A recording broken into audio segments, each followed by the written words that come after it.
আজকে অনেক কিছু রান্না করেছি। রুটি মাছ, বড় চিংড়ি, পদ্মার বড় চিংড়ি এবং মাছের ডিমের টিকিয়া, তারপরে পটল ভাজি, সেগুলো আগেই করে রেখেছি। এখন একসঙ্গে দুটো করছি।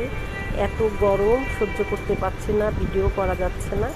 আর এই চিংড়ি মাছটা আমি সবসময় বাদাম দিয়ে করি, পেস্তা বাদাম, চীনা বাদাম এবং কাজু বাদাম ব্লেন্ডার করে এই রান্নাটা আমি সবসময় করি। শুধু তাই নয়, আমি মাছ ভুনাতেও এই বাদাম বাটা দিই, কারণ আমার বাদাম বাটা অনেক ভালো লাগে, খুবই সুস্বাদু লাগে। আপনারাও ট্রাই করতে পারেন।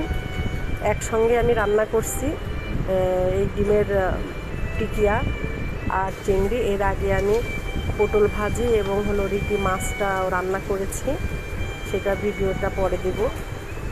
আর সরিষার তেল দিয়েই আমি এই মাছের ডিমটা ভাজছি, কারণ আমি সব তরকারিতেই আমি সরিষার তেল খাই, আমি সয়াবিন খাই না, গ্যাসের অনেক প্রবলেম হয়।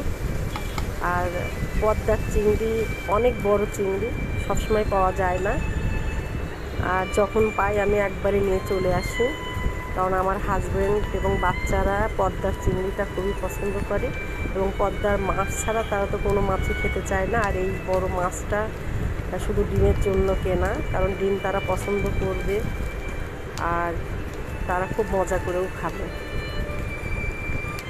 অনেক গরম পড়ছে। এই যে ভাজা হয়ে গেছে, এখন পরিবেশন করব, সবাই একসঙ্গে খাবো। দুপুরে সবাই একসঙ্গে বসে খাবো। ছেলেও চলে আসছে। এই যেটা রুটি মাছ রান্না, রুটি মাছটাও আমি বাদাম দিয়ে রান্না করেছি, ভুনা করেছি টমেটো আর বাদাম দিয়ে। আর এটা রুটি, আর এই যে এটা হলো চিংড়ির বাদাম দিয়ে চিংড়িটা সুন্দর করে রান্না করেছি, টমেটো আর বাদাম। আমি সবসময় টমেটো আর বাদামটাই ব্যবহার করি রান্নার জন্যে। আমার অনেক ভালো লাগে, আপনারাও ট্রাই করতে পারেন।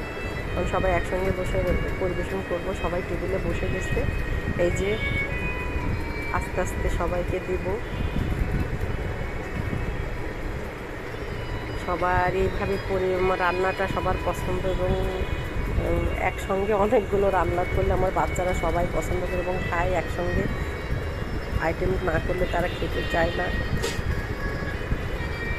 আবার প্লেটে এইভাবে সাজিয়ে দিতে হবে সবসময়। রুটি মাছটা তো আমার খুবই ফেভারেট, আমি সবসময় রুটি মাছটাই খাই। আর চিংড়িটা হলো আমার দুই মেয়ের পছন্দ, আর আমার হাজব্যান্ডের সবই পছন্দ। আর আমার ছেলে তো তার সব চাই, সে সব ধরনের রান্না একসঙ্গে খাবে। এইভাবে প্লেটে উঠাই দিতে হবে এবং আমার পাশে বসে সে খাবে।